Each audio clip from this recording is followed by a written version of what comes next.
Team, hello, and welcome back to another episode of Live, Perform, Compete. Myself and Ant are sat on Zoom, ready to answer some Q&As.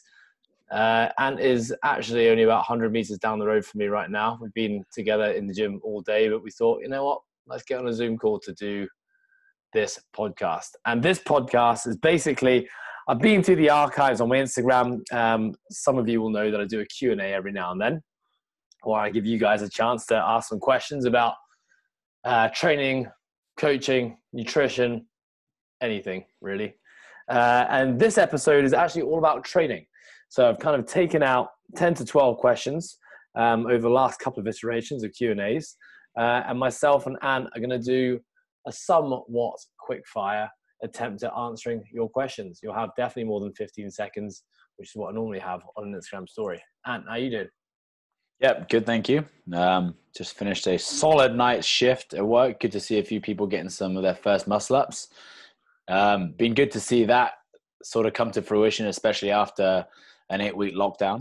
So that's really cool to see people still getting that and still being strong when doing higher skill, higher complexity movements. But yeah, good night so far. Good.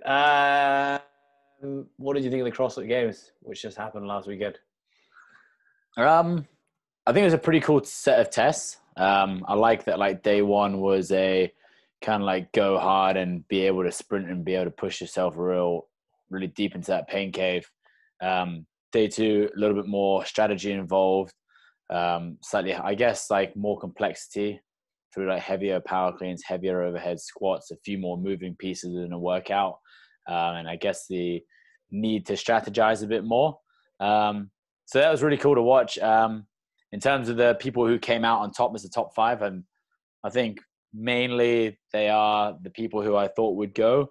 A few surprises here and there. I think a lot of people will be very surprised. People like Pat Vellner's not going because he did really well in open style workouts in the Open this year. Someone like Sarah Sigmundsdottir, who has won the games in the past. Won the Open in the past. Jamie Simmons, now, who's also won the Open in the past. Didn't fare so well, but, I guess there were some highs and lows for the athletes as well. Someone like Jamie Green, who's maybe just a bit smaller, really suffered on things like a heavy front squat and like the 1,000-meter row versus some of the other bigger ladies. But, when you look at the workouts across the board, maybe it actually could have been a slightly shorter person's games. Someone like Brent Fikowski wouldn't have fared so well with some of the movements and some of the events. But no, it was cool, and I think they've done well to find the top 5. And I think my only complaint would be the ability to watch like highlights and live streaming, all that sort of stuff. I guess I kind of followed it more through my Instagram versus actually going to the CrossFit Games website and seeing highlights and stuff like that. But it's cool to see athletes have been very active online and giving their feedback and kind of as it went on, which is cool to see. I definitely missed out, but it got involved with it myself and just did the workouts when I could and squeezed them in. So they were definitely tough, but I had a good time doing it and looking forward to seeing the final 10 go to California and see what they do there. I have no idea what's going to happen yet. Yeah, I thought the tests were pretty good. It was very, very un-Castro-like, I felt. It was there's actually quite a nice balance of tests. That's not actually having a dig on his previous testing, but it was kind of like 3 classic CrossFit kind of couplets, triplets, chipper style workouts, and then they had kind of 3 tests in isolation: the 1K row, the front squat max, and then the handstand hold. So yeah, I thought it was a cool blend. I also, I think we put our predictions out before the games as to who would be the top 5 male and female finishers. And I think we both kind of took into account like the whole open style athletes, who does well in the open, but the tests were very, very different to what you typically see. Like it reminded me of like old regional days of like very, very heavy loads, high complexity again. Yeah, it was cool to see. Yeah, I agree. I wish there was a way to kind of better see the athletes actually still somewhat compete against each other versus having to watch 100 different videos. I mean, it's cool retrospectively. They put like a few, Tia versus Matt, or this person, the 2 first places on male and female side. But yeah, it would have been cool to see it kind of popping up as it happened a bit more. But yeah, Yeah. nonetheless, at least I think they've done a good job in doing what they could have done. And I guess it's just looking forward to the next stage now. Yeah. Okay, cool. Well, let's get into it. 12 questions. Quick fire. I'll always ask the question. And if you want to dive in and try and answer it first, otherwise you give me a nod and then put me on the spot and I'll see if I can start it off. Yeah, sure. No time limit per question. Let's Yeah. just get rolling. So remember, team, all these questions are related to training in general. Some of them are somewhat CrossFit specific. A lot of them are just kind of training in general. So I think there's something here for everyone. Okay, starting with question 1. How do you balance between quality/technique work versus intensity during workouts? Oh, it's a good question, because I think anyone who ever has to have a coaching hat on will probably have had this question at some point. Probably, as we're going to say, you and I will both say during every single one of these 12 hunters, it really depends on the situation. But let's lay out those situations now. What's your goal? You know, firstly, are you a pushing competitive athlete who is, you know, in the sanctional space and wanting to be competitive a few months down the line? What is the movement? You know, is it a movement that you are highly proficient with already? Is it a movement that you are still newly learning? You know, you can talk about complex movements, things like any sort of kipping movements, any sort of barbell cycling style movement. And the third one, I guess, like I said, is kind of what is your goal with the workout? You know, it's if it's a workout, let's say a 20-minute AMRAP, or let's take one of the ones in the CrossFit Games, so Nasty Nancy, 500-meter run, 15 overhead squats, 15 bar facing burpees. When we talk about intensity, we talk about like the stimulus of the workout. Maybe rather than going 185 pounds, because you're going to have to do 5 sets and, you know, 5 sets of 3 throughout on the overhead squat, maybe take the load down and try replicate something a little bit more. So then you are pushing for like that higher intensity.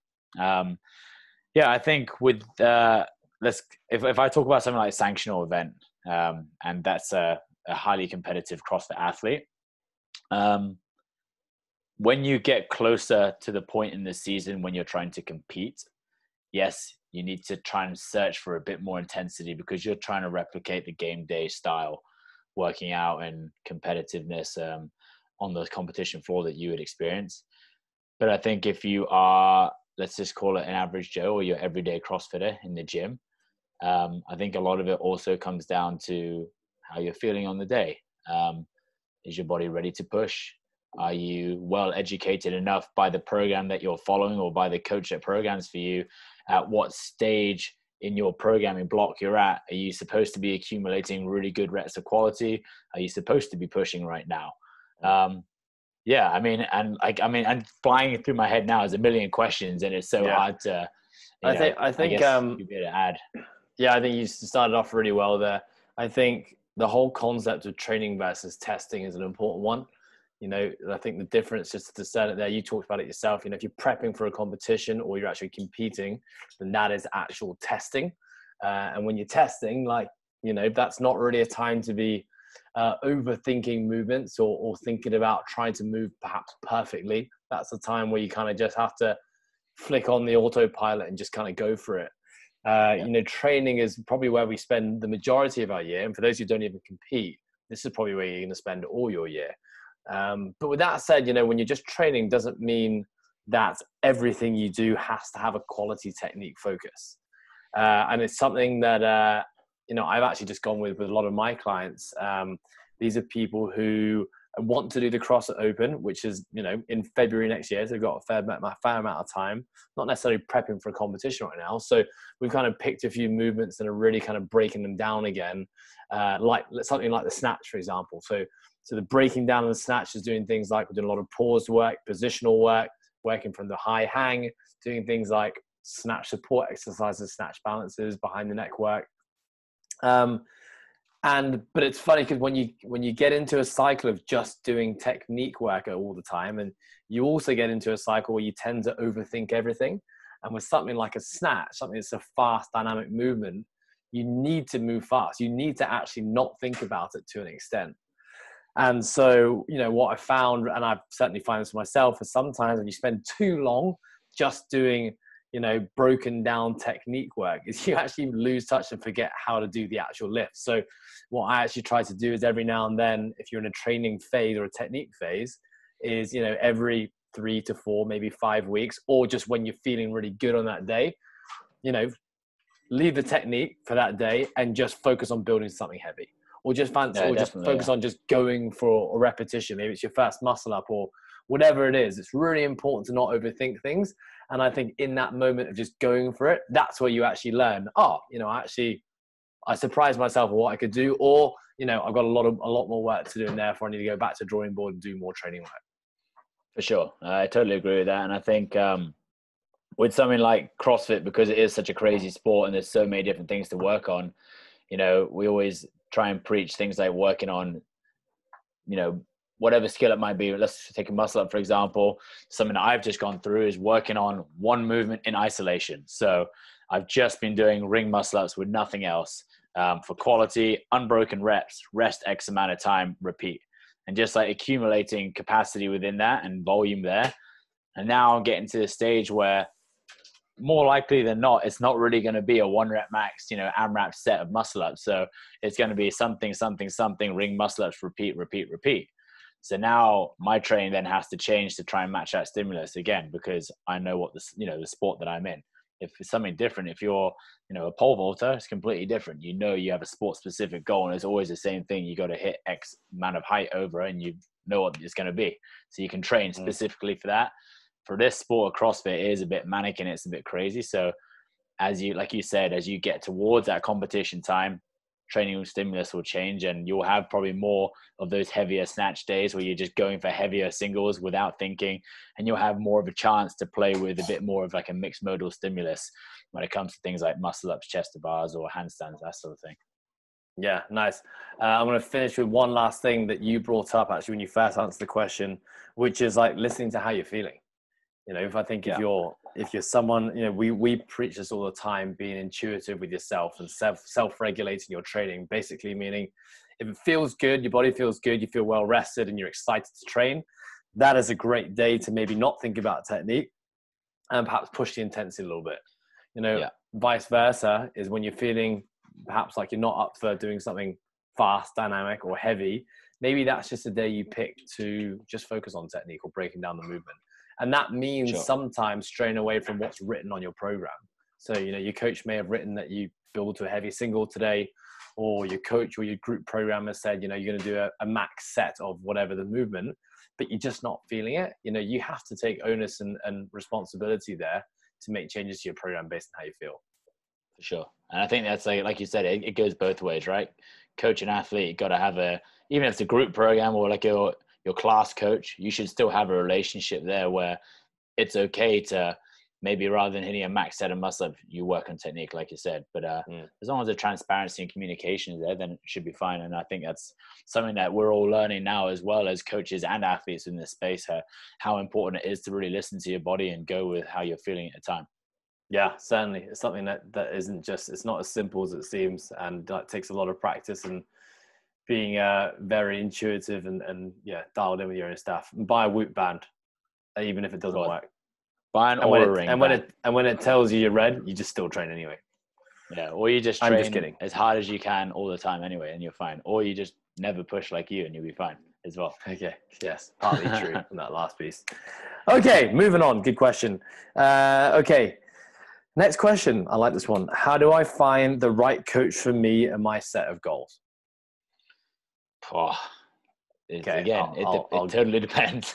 It does always. I mean, it always depends. It always depends. I think it's really important first, you know, you said it there, but you have to be clear on what your goals are. I think that is really, really important. I think so often where a coaching and athlete relationship fail is that there is the expectation of what should be delivered by the coach doesn't meet the demands of the athlete, often because the demands or the goal just isn't there in the first place. And I think clear expectations and goals are super important for the get-go, and it's really important there's transparency and communication between what your goals are and why they are your goals. So I think that's the first piece. It's good that this person's identified it. Do you want to add something there, Aaron? Yeah, I think like you said, I think laying out what the expectation is of, from both ends and boundaries and that sort of thing. I think you and I have probably both been in situations, both as an athlete and as a coach, where you've expected something and it hasn't been delivered to you. And you're like kind of a little bit pissed off, a little bit peeved, but you don't really have any ground to stand on because it was never laid out. That transparency we spoke about of just being open and honest to that person, because at the end of the day, if you've hired the right person, that person is just as invested in your journey as you are as yourself. So, the honest conversation of, this is what I need from you. Can you provide it? If the answer is yes, perfect. You got to work in a relationship. Let's move forward. Sometimes the person might come back and be like, you know what, actually, I can't do that. Maybe I can't give you a weekly 2-hour phone call because I just don't have the time for it. And if that's what you need, then maybe you need to look somewhere else. And I think this, being very open and honest will always help down the line. Yeah, and I think just outside of goals, I think when we think about goals, we're probably thinking specifically more about the training itself. What do I want to achieve with my training? But I also think just what you're looking for in a coach is really important. Some people need accountability. Some people are actually just looking for a friend. Some people are looking for like hard conversations and just brutal honesty.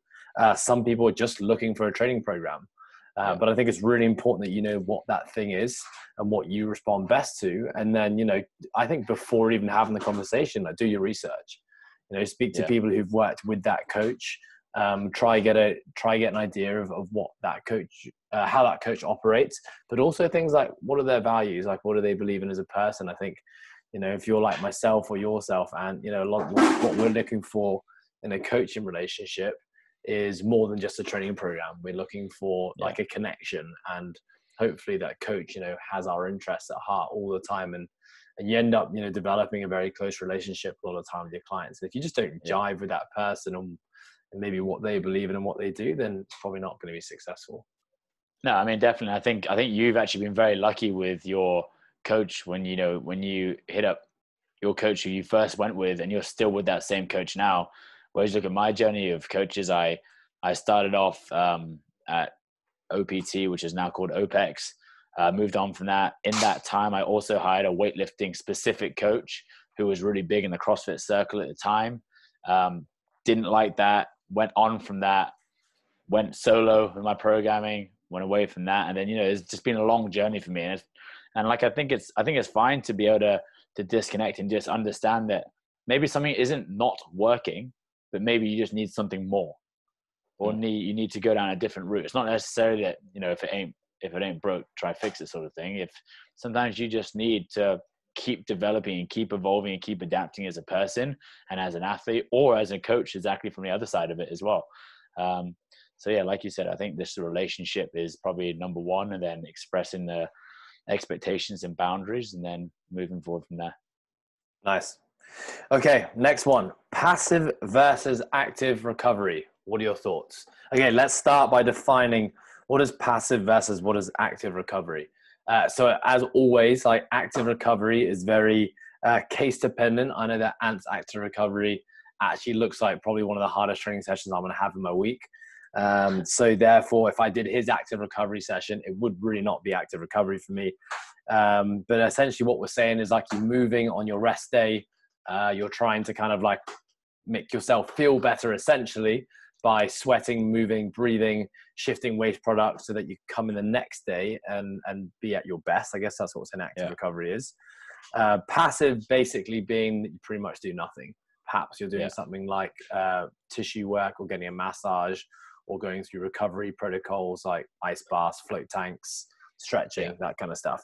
Okay, so Ant, let me ask you firstly, what are you doing right now? Like, how do your rest days look?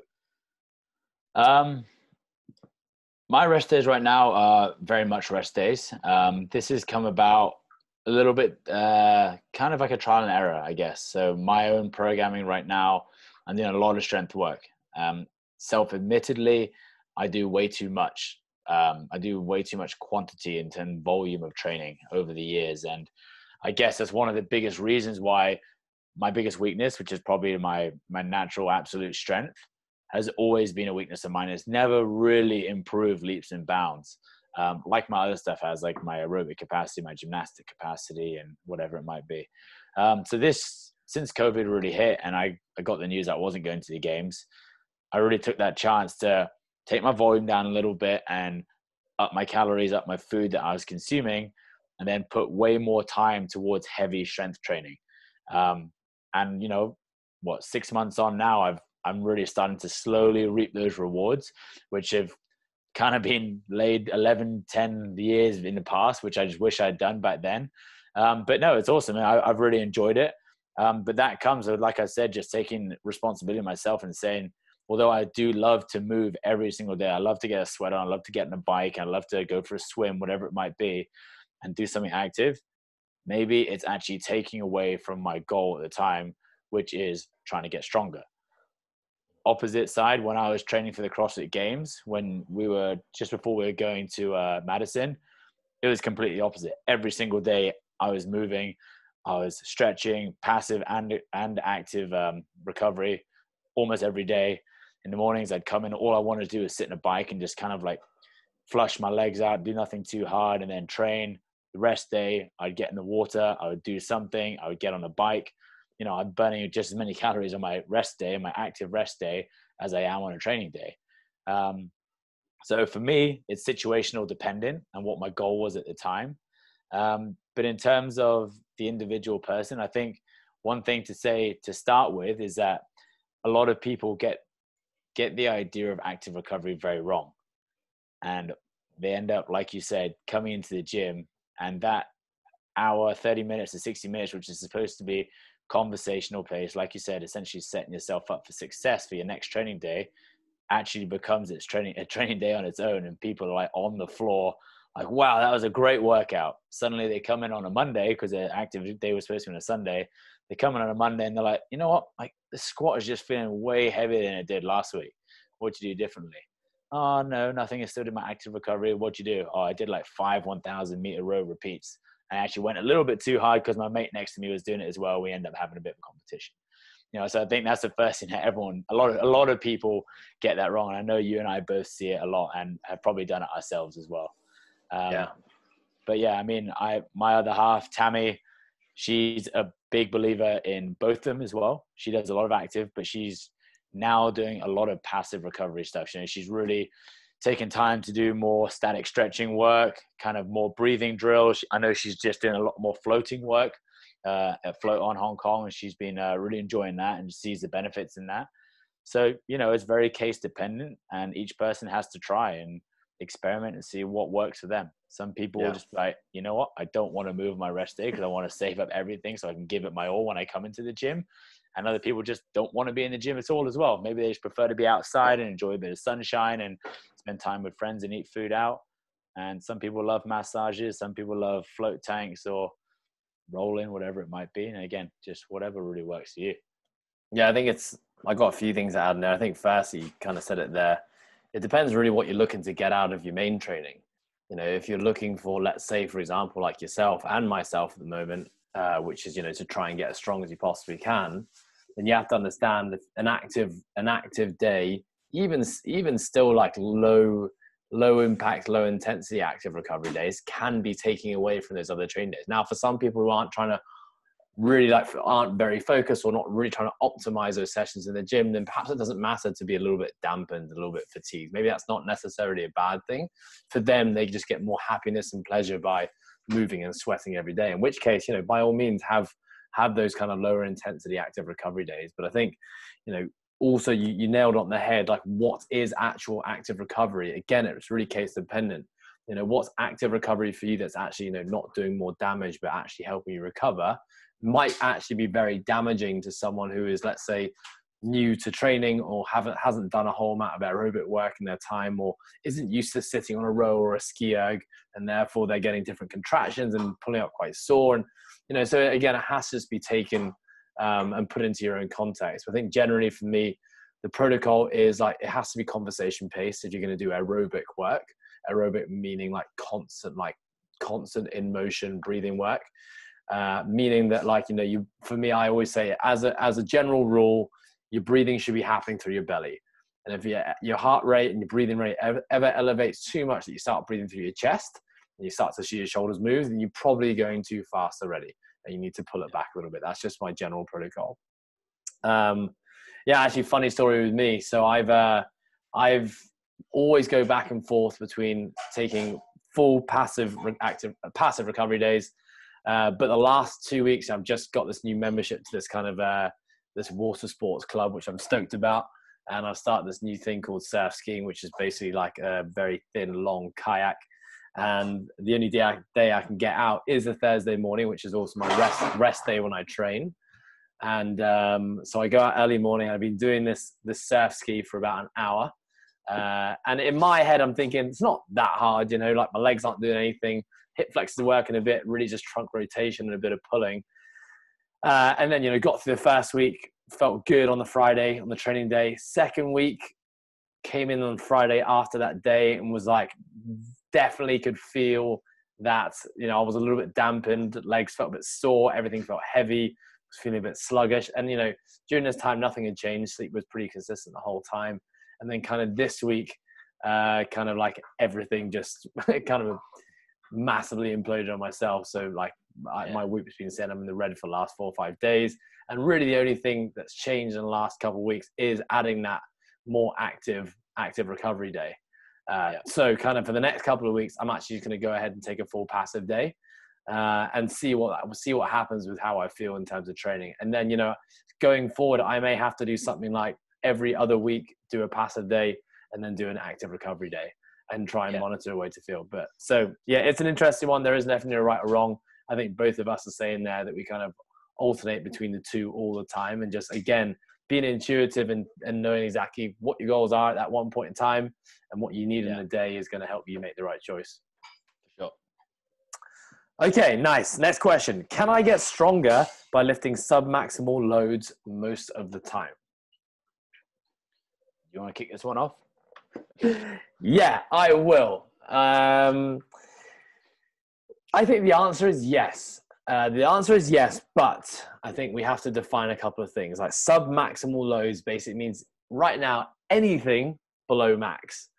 Now that could be, you know, a pretty broad spectrum. That could be doing 50% of your 1 rep max for 5 repetitions, or it could be doing 85% of your 1 rep max for 5 repetitions. So I think in this question, knowing the person who asked this question, who is, you know, quite an experienced, someone who has a fairly high training age, they've been lifting weights for quite a long time. They're quite developed in the sport of CrossFit. I think what they're talking about is kind of they're working probably in that 70 to 85% of a 1 rep max for most of their repetitions and are rarely kind of doing like all out efforts. So I think it's really important to establish that, you know, when we talk about getting stronger, you know, the fact that we're trying to get stronger, just like anything, whether it's building muscle or putting on weight or getting stronger in this case, in order to get stronger, we have to create stress on the system, right? So we're inducing stress deliberately, and the process of adapting and recovering to that stress is how we then get stronger. So, you know, it's important to know that if you're doing sub-maximal loads all the time, it could be good if you're actually just putting enough onto the system to actually ask it to get better. But if you're not actually challenging the system and pushing it hard enough for it to actually warrant the need to get stronger, then you're probably never going to get stronger. So, you know, I think just with that sub-maximal loads, for example, like we don't have to always use load as a determinant for whether or not we get strong. You could use repetitions as well. So if you're using something like an 85% your 1 rep max, you know, ensuring that your rep scheme, rather than sticking to the classic 1 to 5 reps for strength, you know, pushing your reps so that you're getting within, you know, 1 to 2 reps of failure, I would still deem that to be sub-maximal work, but it's still going to be pretty damn challenging work. That's probably going to be enough, if done consistently, to get you stronger in the long term. So yeah, I just think we have to define what sub-maximal means a little bit more, and then understand that adaptation only occurs when stress is applied to the body. And stress has to be continually overloaded, given that if we are getting stronger, your threshold for what's needed to get stronger is always going to be increasing. So you can stay sub-maximal, but still, as long as there's progression over time, then yeah, perhaps it will work. For sure. Agreed. Anything to add? I think I would say there's not too much more to add. I think that in this day and age now, especially in the sport that we're in, let's just call this, I guess, lifting weights, weightlifting, right? Positions are also massively important. You know, and this is a huge rabbit hole we can go down, which you hopefully won't. But just to touch on it, you know, if, like you said, there's a certain amount of stress you need to place on the body in order to create adaptation. And a lot of the time, positions will break down before you can actually start to add load. And we've seen it a lot with our clients. People are like, I just can't get stronger because I break at the bottom of the back squat every single time. And it just, at 150, I'm completely fine. As soon as I go 155, suddenly I've lost the position. I can do 5 reps at 150. I can't even do 1 at 155.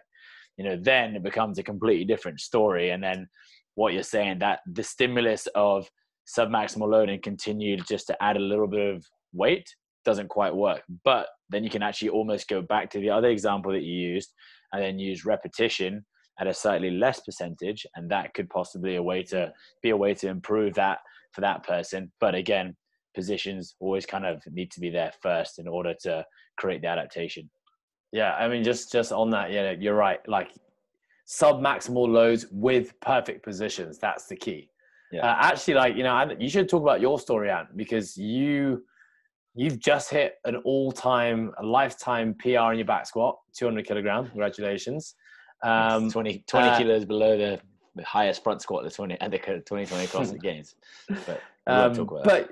But what the example you just gave there is a conversation that we had last season, which was like you were doing back squatting probably twice a week, but had a tendency to kind of lose positions because we were kind of chasing the load too much.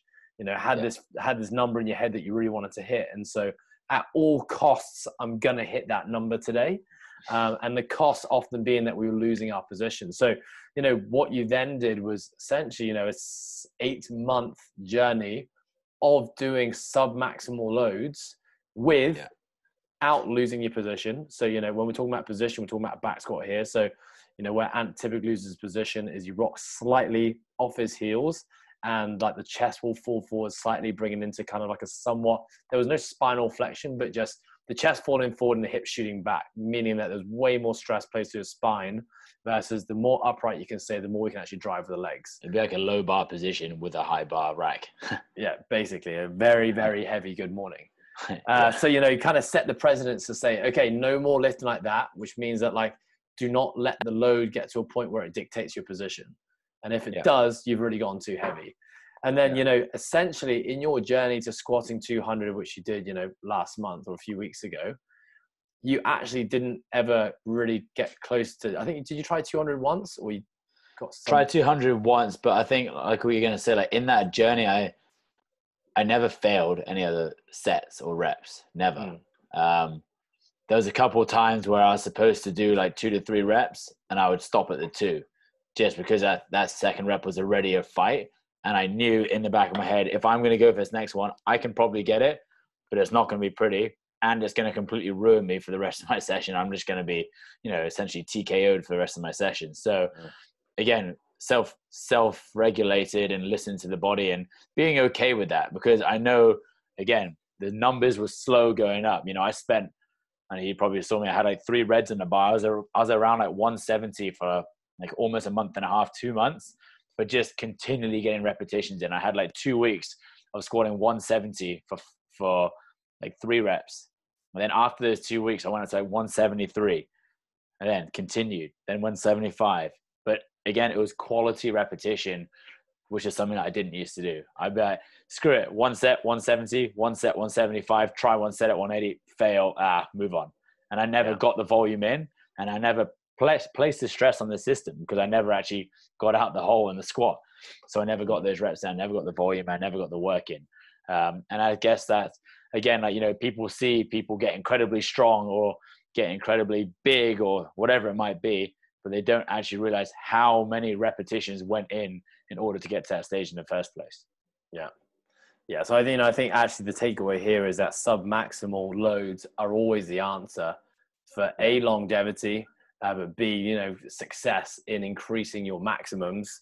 But you just got to make sure that your sub-maximal loads are close enough to your thresholds that it's actually inducing a positive change and a stress in the body. Sure. Yeah. Okay, nice. Next question. How do you train if you don't have goals? Hard. It's hard. I'm kind of in that boat right now. Since the CrossFit Games got taken away from me, although that cloud has definitely had a silver lining for me, I'm still kind of in limbo because I don't know what the new season looks like. Mm. So I'm still currently banking on the fact that hopefully they keep the national champion system and I can have a chance to qualify through that. Otherwise, my training is going to have to look very different if I want to try and qualify through a sanctional or as an open athlete. So I'm kind of in limbo, and I have been for the last 6 months. Like I said, I was able to set my own goal of I just want to get really strong because I know that's going to benefit me for my sport and for my overall goal, which is hopefully get to the 2021 or 2022 CrossFit Games now. For some other people, I know COVID's been really hard for them because it's taken away any sort of small local or like regional competition that they were signed up to and they were like really stoked to get to. And now suddenly that's been taken away. It's like, God, what do I do now? Like, do I just keep burying myself on a weekend and doing these really hard testers when actually I have all these other things I need to work on? Is that the time to do it? Or do I just wait and just continue training like a competitor and hopefully a competition pops up, and that's obviously just for a CrossFitter. For someone else who is just wanting to get leaner and look good naked, it's hard. If you don't have a goal and you don't know what you're training for, if you lose sight of that, then it can become like a very misleading journey and you get kind of a little bit deluded by it all. And you're like, what am I doing? Like, I'm going to the gym still every morning at 5 a.m. and I'm lifting these heavy weights, and why am I doing it? I'm not actually enjoying it. Am I getting any better? What are the goals? What are the steps put in place to get you from A to B to ensure that there is success along the way? And I know you and I just had a talk about this today about a client at our gym. So yeah, I guess it's very relevant right now for us. Yeah. It's like, my own story or my own journey, I should say, this year, 2018, 2020, but I was going to say the last 8 months since kind of the whole COVID stuff happened, but also, my goals changed a lot once I got diagnosed with this wrist thing that I'm currently dealing with. And, was told at the time, like, CrossFit's going to be off the cards, might not even be working out and using your wrist anymore. So I went from being, training very much what would look like a typical CrossFit methodology to now then being like, well, what are my training goals? If CrossFit and competing in the sport is no longer something I can do. And when I say compete in the sport, I mean like local and friendly competitions, not aspirations like yourself. How do I now kind of, I guess, pivot and redirect and find something else? And so then the next goal became, okay, well, the next goal now is, okay, just focus on the wrist. Do everything you can to get this wrist healthy again, which meant, focusing on lifestyle things and managing stress a little bit more and ensuring I got enough sleep and manage inflammation, etc. And so that was kind of, for a short stint of time, that became the goal. And then when the wrist started to feel good and I could do a lot more with my training, I then kind of just picked some kind of strength goals that I set myself. So like some squatting goals, some deadlifting goals, some pushing goals, some pulling goals. And then I kind of achieved some of those goals and realized that some of the goals I'd set were just miles away. I was probably never going to attain it in the next 12 months. So I then kind of actually didn't have anything to really work towards.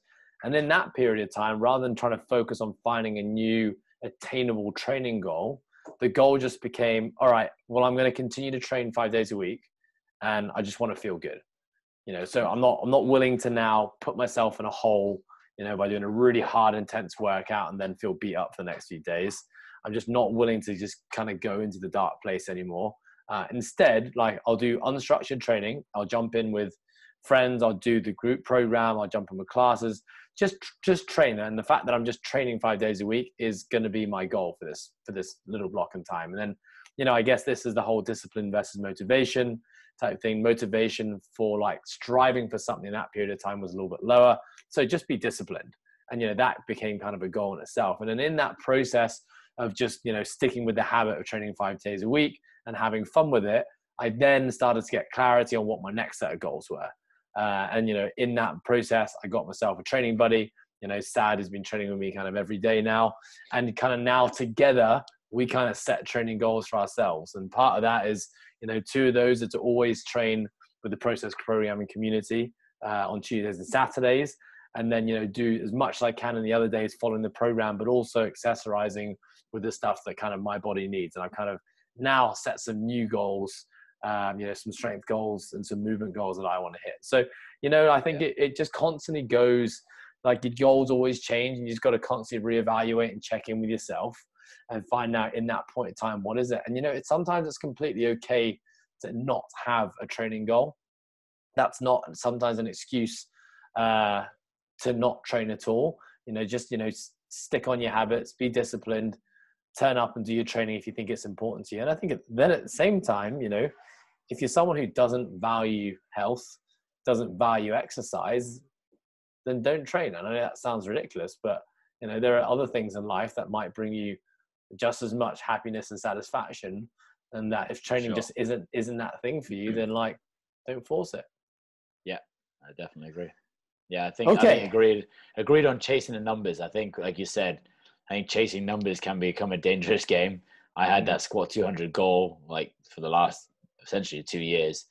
Kind of went adrift as I qualified for the games, and then came back now. But I mean, all my focus was on that. Really, I still trained, and my numbers in other areas are still going up. But yeah, I think qualifying for X or being able to do X can be a very dangerous game that you play. And if you put all your emotions into it and then it doesn't play out into your hands, sometimes it is, it can be gut wrenching for some people. So having a more, I guess, intangible goal, which is based upon feeling good and enjoying yourself, can be, a lot just as rewarding when you achieve those goals. Yeah, actually, that's a really good point. And I'm just going to add on to this again.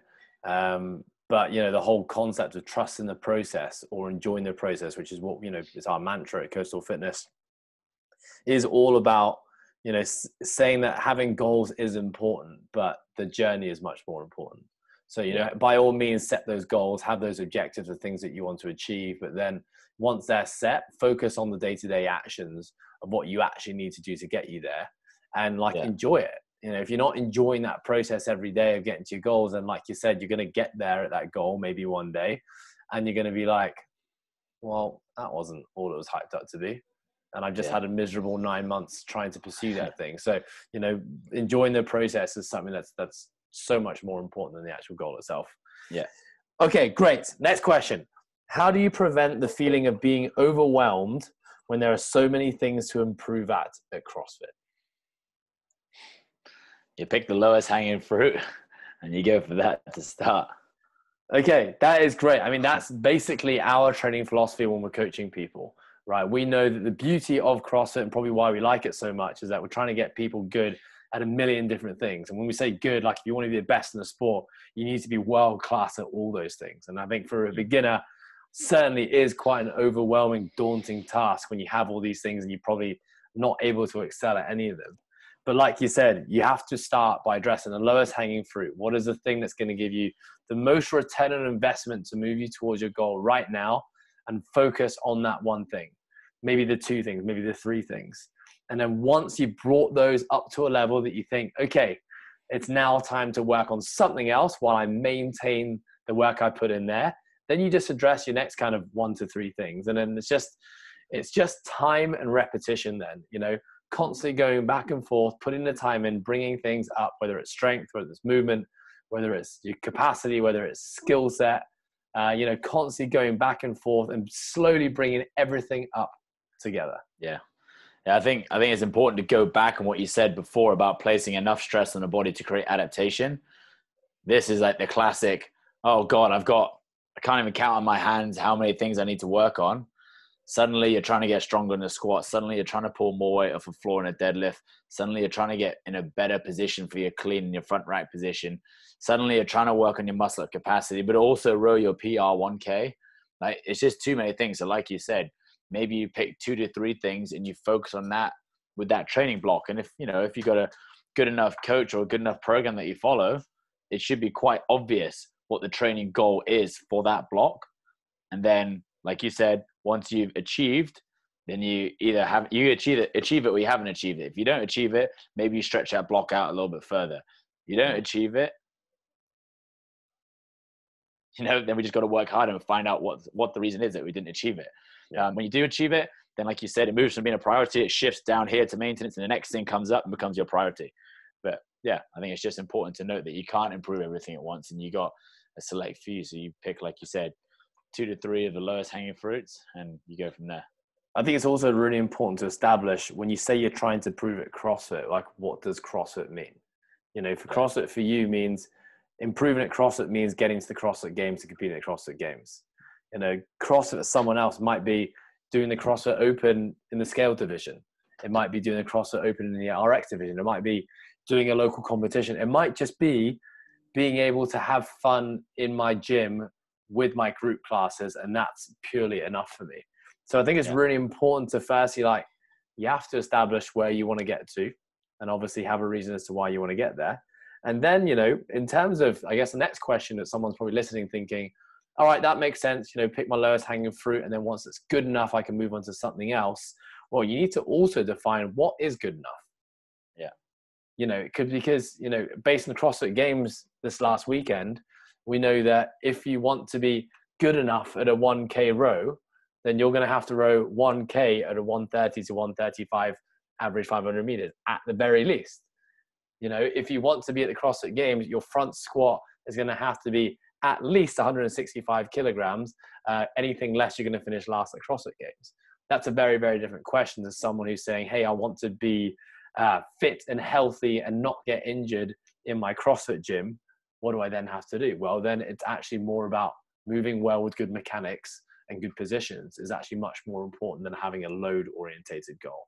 Yeah. So yeah, I think that's also really, really important. You know, if you're someone who likes to be competitive and, you know, wants to perform their best in competitions, and you need to work out what the metrics are of your field of competition. You know, the people you're competing against, what can they all do? Because essentially, if you want to win, you have to beat those guys. You know, write all those metrics out on a piece of paper. What do I need to be able to squat, deadlift, clean, snatch, row, run, Fran time, whatever the workout is. And then it's simply looking at what you can currently do. All right, well, where am I currently falling back? What do I need to spend my time prioritizing? Yeah. True. Awesome. Okay, next question. What do you believe to be the biggest training mistakes that people make? Let's put this in context. Let's say that these are people who constantly feel like they're not meeting their goals. And this perhaps isn't, let's not talk about elite athletes here, but your general person who's perhaps going to the gym, trying to build muscle, trying to lose fat, trying to look good naked, and trying to get stronger. Let's say those are probably your most common goals that people go to the gym for. And what do you believe the biggest training mistakes? We're not talking about lifestyle. We're not talking about stress management. We're not talking about nutrition. We're talking about in the gym. What mistakes do you think people make most? I think there's two, and they're kind of like the two ends of the spectrum. I think a lot of people start by just doing too much. They just go in and it is just, I've turned a new leaf. I'm going to bury my body and just like, this is how I'm going to get better. I'm going to train two to three times a day, and I'm going to go hard every time I do it. And that is going to get me to where I need to be.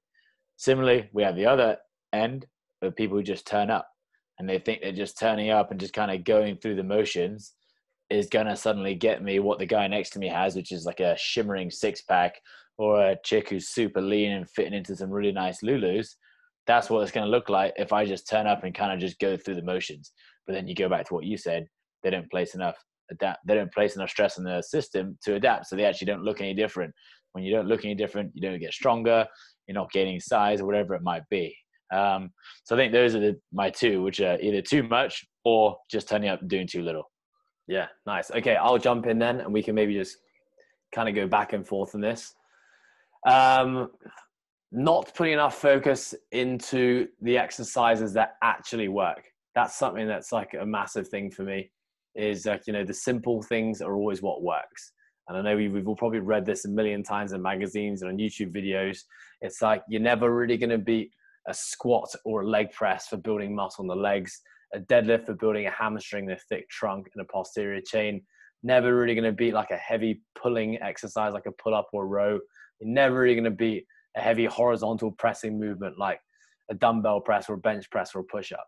And I think understanding that the core exercises are called the core exercises because they develop the most amount of muscle, the most amount of most unit recruitment, and generally are the things that work when it comes to getting us stronger and building muscle tissue. What we do is we play around either with this whole functional movement thing that's become popular in the last 5 years, and like hold a kettlebell with one arm extended whilst like doing bicep curls with a band in the other arm, just making things way too complex because we saw it in a YouTube video or a fitness influencer was doing it and they're extremely jacked and shredded, and wasting time. And I've certainly done this on my own quest and exploration of exercise and training in the past.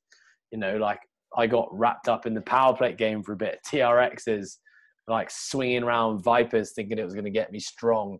Like, you get hoaxed in because there's just so much information out there and so many choices. But, at the end of the day, like look at what the strongest and the biggest people in the world are doing and copy those guys. Yeah. Yeah. Agreed. I think, again, a lot of the time you see like the highlight reel, which is 40 unbroken musclers, which is a clean at 160, 80 kilos. And you're like, that is what I need to do to be able to clean 180 kilos. I just need to keep on cleaning. But like you said, you got your king of exercises. You got like your heavy leg presses, your front squats, your back squats, you're pulling off the floor, all the things that make up for the big showman lifts or the big showman exercises, which, people, great example today, coaching in the gym, how many people just like, 5-minute max test of bar muscles. Like today's going to be the day that I'm going to get my first one. And then unfortunately, you just don't have the prerequisites, which is like X amount of pull-ups and X amount of dips. So rather than testing and just flailing around the bar and, flopping about, let's actually give you some meaningful training, which is going to get you from A to B. And I think that just people do get definitely caught up on the things that look good. But yeah, like you said, you go back to the exercises that have been around, 100 years, not at the new ones, like you said, like med balls and Swiss balls and Vipers and TRXs and all the crazy stuff. Just look at what you can do with your body. Look what you can do with generally like dumbbells or a barbell, and that should be enough to get you strong. Yeah, nice. Okay, I'm gonna add one last one then, which is like not honoring the mind-muscle connection. I think we did it because, we were vain teenagers who started working out because we wanted to look better. In which case, like to get a bicep pump, to get your arm looking big, you need to focus on your biceps actually doing work, which means you're going to select exercises where you feel your biceps are working. No point doing an exercise which you don't feel in your biceps because you want bigger arms, and therefore you finish the exercise and your arm looks exactly the same. So I think, what a lot of folks now who are kind of coming into the gym space as adults or a little bit later in life is, they're getting caught up in just like doing the rep, doing the movement, moving the load from A to B without thinking about it, thinking that, well, if I just lower the bar to my chest and I press it again, then I'm going to get a big chest and big, strong shoulders and arms, and actually trying to feel exercise working is actually really, really important. Because that brings neural drive to a muscle tissue. It actually helps send blood to the muscle, helps actually break down the motor units of that muscle more effectively when you're actually thinking about actively contracting it. Now, this isn't something you really do when you're doing like heavy strength work. So when you're doing a heavy back squat, you're not thinking about your quad fibers like twitching and tearing as you go through the squat. Or when you're doing a heavy deadlift, you're not thinking about, lengthening your hamstrings and then like tearing the glutes and the hamstrings as you stand up again. But this is when you're doing your things like your warm-up or your accessory work or your activation work, or like your bodybuilding style training for those who are in a Globo gym listening to this. Like you need to feel your muscles working. And if you're finishing a chest exercise and you don't feel your chest has done anything, then find another exercise. Because, what works for one person, I mean, for me, like a barbell bench press, I never feel in my chest. Whereas a dumbbell bench press, I will light my chest up. Still doesn't give me a chest, but at least I can feel it. You need to do more plate presses in the middle. Yeah, so I've heard. But it's like I think it's really important that people actually understand that for muscle to build, you need to feel it working. Yeah, for sure. And like you said, I think we were just lucky the way that we got into the gym. I mean, I always think about back to my sessions that I used to do with my mates, where I used to just go straight after school, and my gym session would be like a 10 by 10 flat bench press into a 10 by 10 alternated between incline dumbbell press and a decline barbell bench press, into then dips, into tricep extensions, into like some sort of other cable overhead tricep extension. And I come away from that being like, wow, like my chest and triceps are quite tired. And now if I think that if I was to do that session again, I would pull up like unbelievably sore. But that was just the norm for me back then. which is what, if you look at any bodybuilder now, it's the same thing. They go and they'll hit like back and buys, and they'll just do an unbelievable amount of reps. And the only thing that you can see on their body is a massive vein coming out of their bicep, you know? And like you said, it's just about feeling the muscle and understanding. That's why they literally like talk to their muscles as they're like hoping that they grow, because they know exactly what's working. They can feel it, and you get sending the blood pump there. So I think that's important. A lot of people miss on that as well. Yeah, on the last episode of the podcast, I had Richard Aceves from StrongFit. You know, I actually was lucky to do coaching mentorship with him and Julian Pinot. And they were massive advocates that anyone who's trying to get strong and build muscle should learn how to pose. So as in, you know, like a bodybuilder does when they're practicing to get on a stage, they stand in front of a mirror and are able to contract and flex every single muscle in their body voluntarily. They think that actually that is an essential ingredient for people in their quest to build muscle and structurally fix imbalances. I mean, it's funny because, you know, we're both in a kind of a CrossFit gym, strength and conditioning gym, which is Coastal Fitness. You know, and a lot of people are starting their training journeys a little bit later in life, haven't necessarily had guidance in younger years or just spent much time in the gym at all. Yeah, you know, they look like very fit, strong people. But if you ask someone to contract their latissimus dorsi, even when you point to it and poke it, they still have no idea how to actually contract that muscle tissue, or how to contract a pec, or how to, you know, contract a rear delt. And, you know, if you don't know how to contract these muscles voluntarily, it's very hard to know whether or not an exercise is actually being effective and doing its job. For sure. All right. So yeah, you heard it, team. Posing classes coming to Coastal Fitness, led not by myself, because that would be stupid. But yeah, probably by Ant Haynes. I'm sure Sad would like to get involved as well. Okay, next question. Structural ratios. How accurate are they? And do you try to make everyone structurally balanced? Okay, so I'll quickly jump in here. What do we mean by structural ratios? I first got exposed to structural ratios when I did the Charles Poliquin PICP level 1 and 2. Charles Poliquin, you know, he's unfortunately passed away now. You know, one of the massive influences on the strength and conditioning community. He kind of took classic strength and conditioning principles and brought them to the commercial world. So personal trainers and gym coaches actually started to become very knowledgeable on their certification. I was very lucky to do that in my early years. But, you know, he did a lot of research in defining what perfect structural ratios were. So some examples were, you know, a front squat should be 85% of a back squat. A deadlift should be 125% of a back squat. There's like an external rotation for the rotator cuff of your shoulder should be 10% of your close grip bench press, 1 rep max. You know, he basically created, not going to happen. He basically created a whole list of different structural ratios that he deemed to be important for structural integrity and health of a human. So if there was an imbalance, basically there is an injury waiting to happen. And I think on paper makes a lot of sense. Something that I've personally found on my own quest to become as structurally balanced as possible, which was genuinely one of my goals for about 3 to 4 years before kind of coming into CrossFit, was that there were certain things that realistically I was just never really going to achieve. I think one of those things being like my lever length. So I've got quite long legs relative to my torso, which means I'm definitely someone who's more suited to deadlifting than squatting. And as a result, now my deadlift numbers relative to my squat numbers are hugely skewed. So I'd be extremely structurally unbalanced if Charles Poliquin was to have a look at me.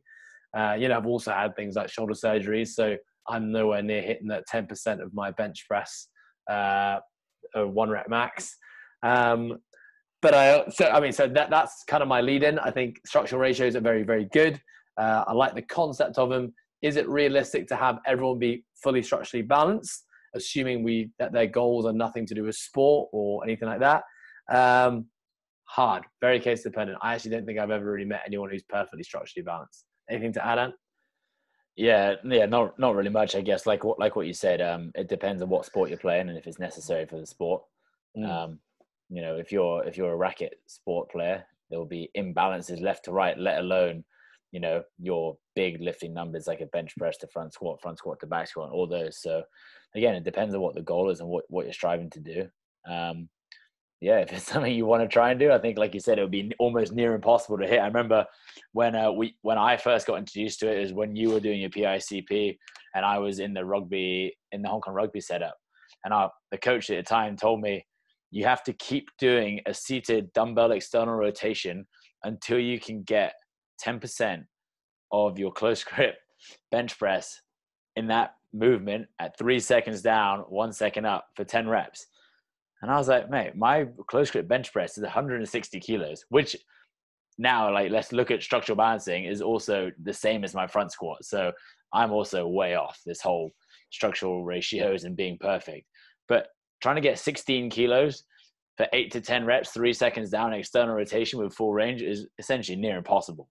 I literally couldn't go above 10 kgs. So for me, it's completely skewed. But yeah, like you said, it's a good guideline to get people to a healthy position if they just want to be fit, strong, and live well, and, you know, just be fit for their environment. It's a great little guideline. But yeah, like you said, you take it with a pinch of salt for everyone as well, and you're going to have to adapt here and there. Yeah, there definitely are clients, you know, who don't have sports related goals, who just want to be generally fit and strong, and, you know, longevity is something that's important to them. Then I will actually still refer back to structural ratios sometimes, you know, in a planning phase of training, just to see if we're creating any biases that are going to perhaps rear their ugly head later down the line. And, you know, I'll use that to kind of bias their training and programming. But like you said, you know, it really depends on the sport. You know, certain sports, any sport which has repetitive strain, CrossFit's not a great example, but, you know, think, like you said, racket sports, like something like rowing, something like swimming, something like running. You think like a cyclist is never going to want they don't really need hamstrings versus a quad. Obviously, it depends what sort of cycling you're doing. But they're probably going to have hugely imbalanced pressing to pulling with their legs. So just like a rower is going to have a much stronger hinge and pull than they are going to have a squat and a push, because, you know, that's all they're doing, a hinge and a pull all the time.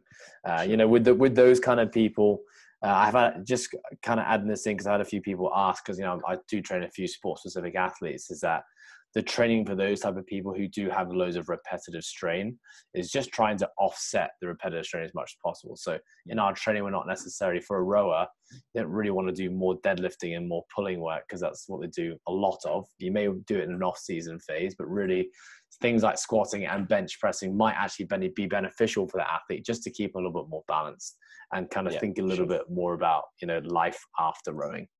Yeah. Okay, cool. Okay, coming into our last few questions here. Kind of had one similar to that already. Okay, going to this one.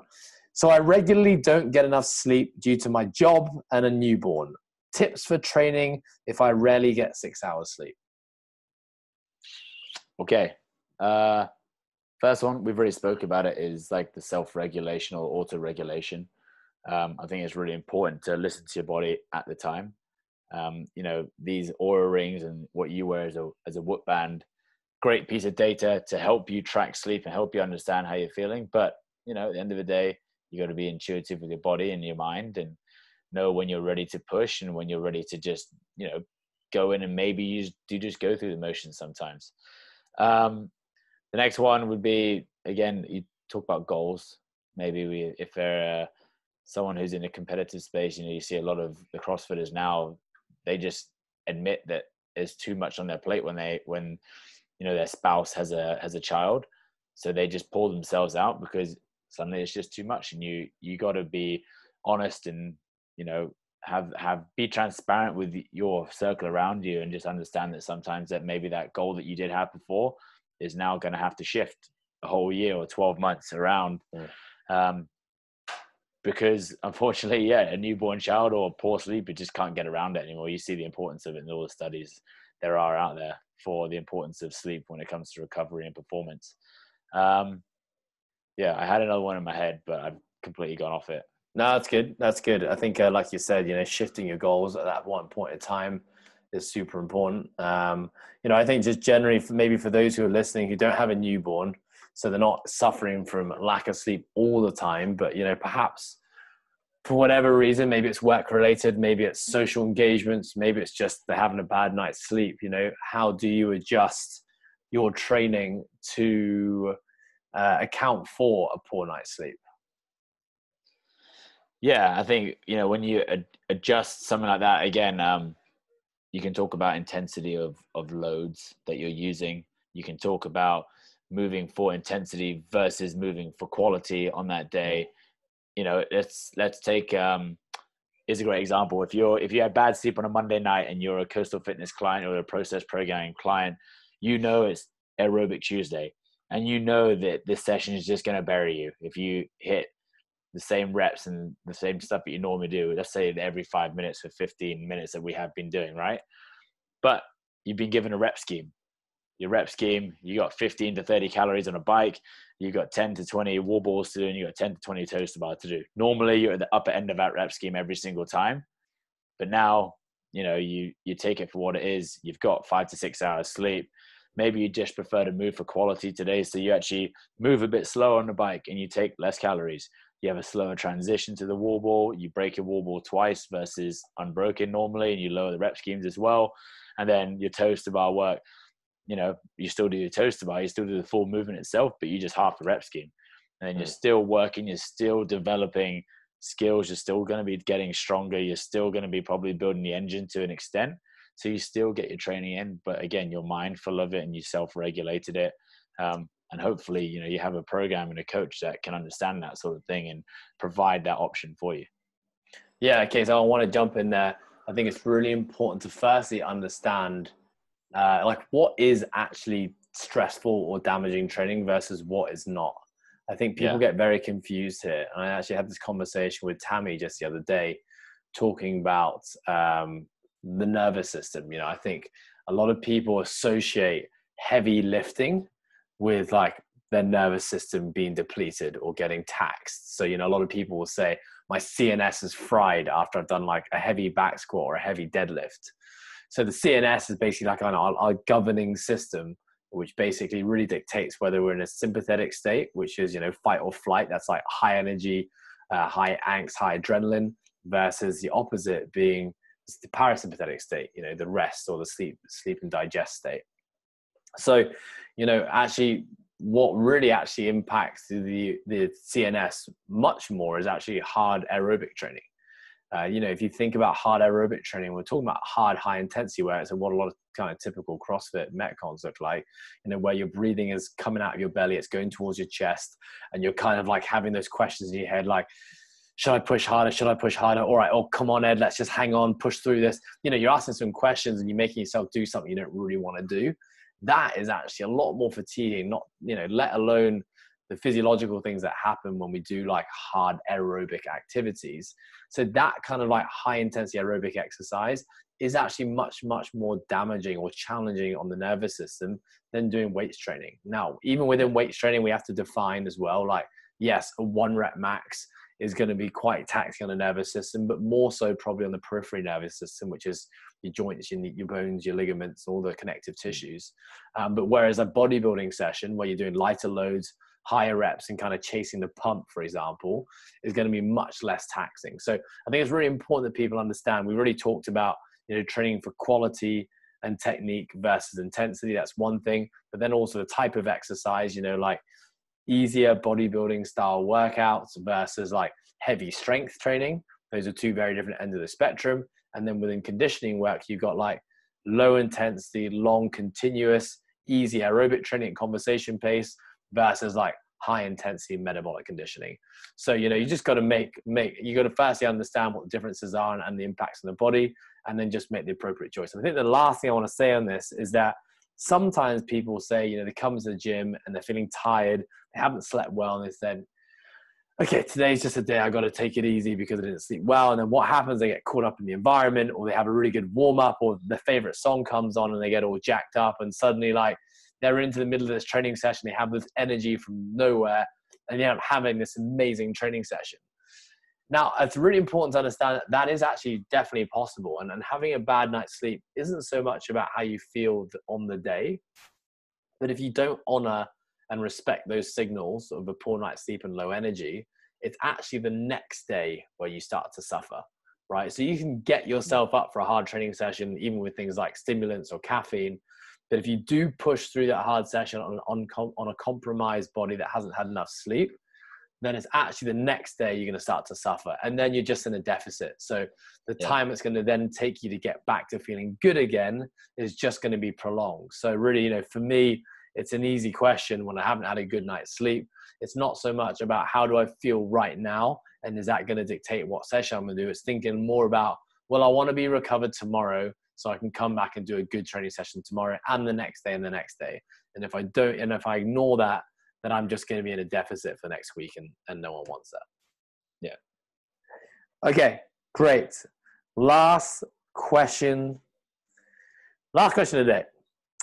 What are the best ways to overcome days where you feel unmotivated or low in energy, but you still want to get the job done? So this is talking about people who train and you don't feel like you're really up for the training session, or you just feel you have a load of Nocco and caffeine.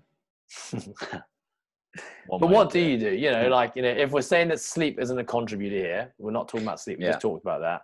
And this is just like, you just have those days where, I don't know, for whatever reason, like you just don't really want to go in and do it. So, I guess the question is, do you still do it? And what do you do when you feel those days? I mean, I don't know if you even have those days, if I'm honest. I have those days for sure. Those days are probably more often than not towards the end of my training week. So they'll happen like a Saturday afternoon, Sunday morning, Sunday afternoon.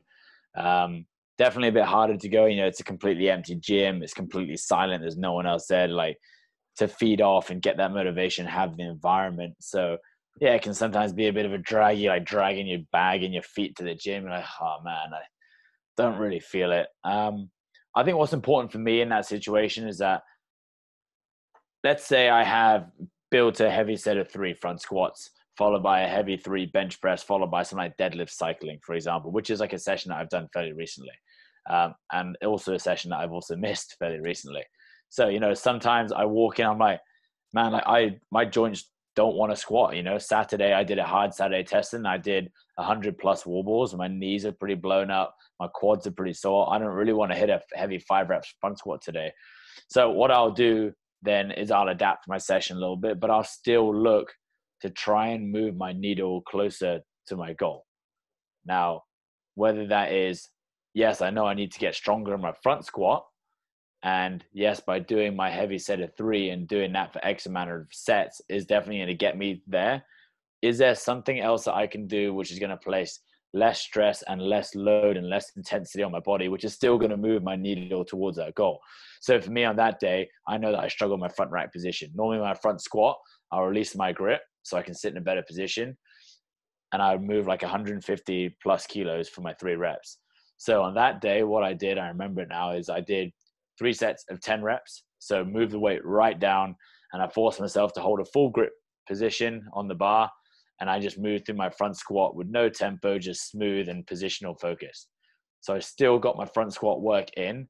Probably didn't get as much strength adaptation as I'd like to get, but I definitely still improved my positions in my front squat, which will allow me down the line to move more weight later on for my 3 reps. And it will probably make me better in my movement for my front squat in a thruster or whatever it might be for my sport, which is CrossFit.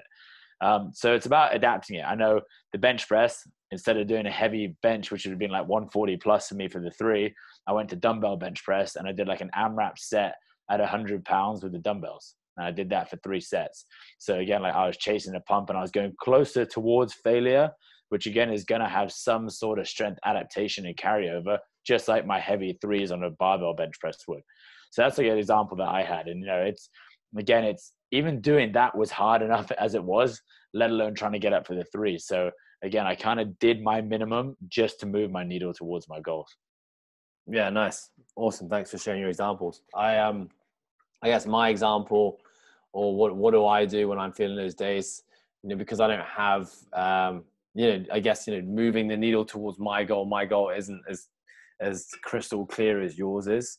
And so for me, on the days where I don't feel like going hard, or, I just want to get something done, I'll always lean towards things that I really enjoy doing that make me feel good. And for me, that's doing like typical bodybuilding style protocols. So anything where the weights are a little bit lighter, I'm not really getting my heart rate up all that much. Instead, I'm kind of just like focusing on muscle contractions, like feeling as much blood flow get to a tissue, feeling inflated and pumped up, and give me that false sense of the fact that I actually kind of look like I'm quite jacked for a small moment in time. I really enjoy that feeling.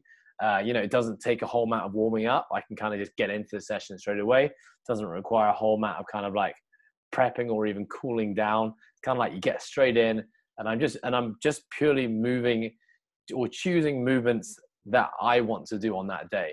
And, like you said, like if I don't feel like squatting because of like, I just don't want to go put my knees in the position, or I don't feel like I've got the time or want to put in the time to prep myself for it, I might just do an upper body session, or I might do some isolated exercise, or I might just try to do something that I haven't done in a really long time that I want to just explore again. And for me, it's less about, still moving the needle towards the goal, but it's like, well, I want to train, and I know I'm always going to feel good after the start of training, and I can just get into it straight away. And like you said, I think you said it before, the fact that you're doing it is making you better still. It may not be, adaptive training where you're really pushing thresholds and creating stress in the system. But the fact that you are training is still making contributions towards, muscles getting stronger, more resilient, healthier joints and all that kind of stuff. I think the example that we probably actually missed out, which is one that's probably going to be the most like people can relate to the most, is I guess like a group class client who's turning up and they're like, oh man, like I booked in for this session at 12 and I don't want to go. I think the most important thing is that I like to say it in my classes, whenever I see someone in my class and they just look like they're a Debbie Downer in a corner, I'm just like, God, this person is going to be hard to get up for this session. They're going to bring the rest of my class down. I'll just say, I was like, hey, if you're not going to add to the environment, then don't be in the environment, and that's a choice that everyone makes. You make the choice. Do you go to the gym? Do you train? And I think once you get there, you should be proud of yourself that you got there, and you've given yourself the ability, and it is a kind of luxury and privilege that you can still train. Once you're there, you've already won like half the battle. I hate to use it, but I'm going to use it anyway. But Sad Alami's thing of the whole just show up, it actually does work for some people, and that's enough for some people. For me, that I don't resonate with that at all, but I know for other people, it's huge. And like, if I get there, I've already done 51% of what I need to do. Now the other 49% of it can take care of itself. But if you're there, put a smile on your face, talk to the people around you if you have a community around you, and add to that environment. And I'm sure that environment will take you through and kind of give you that motivation or that extra morale boost to just get you through that session. I know that's kind of sounds so cliche, but like we always say, you chase the environment, you surround yourself with good people who you like to spend your time with and who make you a better person as well. Yeah, nice. No, so just showing up is sometimes better than not showing up at all, and that's really a win. Yeah, for sure. Okay, nice. And thank you very much. That concludes our 11 questions. Enjoyed this. I mean, it's fast approaching our bedtimes. So we should probably... bedtime. Yeah, I'm not gonna lie. My bedtime was 30 minutes ago. But it's been an absolute joy doing this. Again, thank you for your time. To everyone who wrote your questions in, thank you very much for writing your questions in. And also, hey, just let us know if you enjoy this kind of format. Still very new to the podcast game. I've done a lot of interviews recently. I've tried some of these things by myself where I'm just kind of yapping away in the microphone. I don't really know if you guys enjoy that or find much value from it. If you prefer to see this kind of format where myself and Nan or myself and someone else are kind of tackling your questions, then please do let us know. How do you let us know? Well, you can always send us a message. Or I guess, I never really do this. I encourage you to go ahead and subscribe to Live, Perform, Compete. And if you'd love to leave us a review, that would be much appreciated. Thank you for listening, everyone, and have a fantastic day. See ya.